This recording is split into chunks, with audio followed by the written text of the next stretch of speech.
Coming off an emotional win, Coach Saban was talking about making sure guys are refocused coming back at the start of this week. How do the upperclassmen play a role in that, particularly with the younger guys? Just keep reminding them that, especially now that, we're back in control of the West. And, it's another team in the West we have to win to keep going where we want to go. And, I also think that helps a lot, refocusing people after, an LSU win. It all kind of fell in place for us.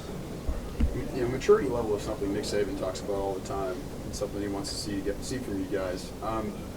Is there any way you can quantify maturity in a teammate based on what he does, how he his body language, that sort of thing? Is there anything that stands out to you to help you quantify maturity in a teammate? Really just how, I guess you could just say, the preparation they have, how they approach the game plan, how serious practice is to them.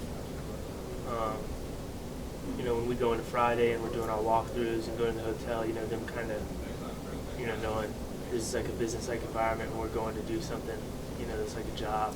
And, there's no room for playing around just in those moments, just how people, are focused. Is it fair or unfair to say this team might have a higher level of maturity than past years? I don't know. I think, this team is one in its own, and I don't think you can really compare it to another team just because, everything's so different. We have so many new players. Really, how fun is it to get a sack and an interception in the same game? Like, how exciting is that? It's very exciting. It was just awesome to go out there and help my team win. And, I'm always looking to contribute, no matter what it is. And, it just felt good. What kind of challenge does Dak Prescott present to you guys? It's a different challenge. Their head coach was with Florida when Tim Tebow was there. So, they run their quarterback more. And, it's a little different because that gives them an extra blocker, in the box when the quarterback's carrying the ball. So it's a little different. What about the cowbells? How do you prepare for that kind of noise? It's a different kind of crowd noise. I don't know. I guess we'll, usually we just do crowd noise, but I don't think they have any audio for cowbells. So I guess we'll just do our crowd noise as usual. Ryan Kelly just mentioned that he felt like this team was peaking right now in November, and Coach Saban's process is all about that, building towards something. Yeah. When college football is so reactionary week to week, how do you get a group of 18 to 22-year-olds to buy into being patient and building towards something?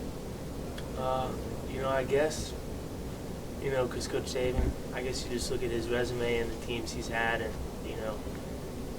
the proof's kind of in the pudding. He kind of has a blueprint, for success, and it's hard to kind of question anything he's saying. So, I think that makes it easier. And then plus, we got a lot of guys around here that were, like Ryan was here for 2 national championships. My freshman year, I got to watch, all the upperclassmen, how they did it. And, I think that helps, just having some older guys that were here last time it happened and, just showing some leadership. Couple more? Oh, that's it. All right, thanks.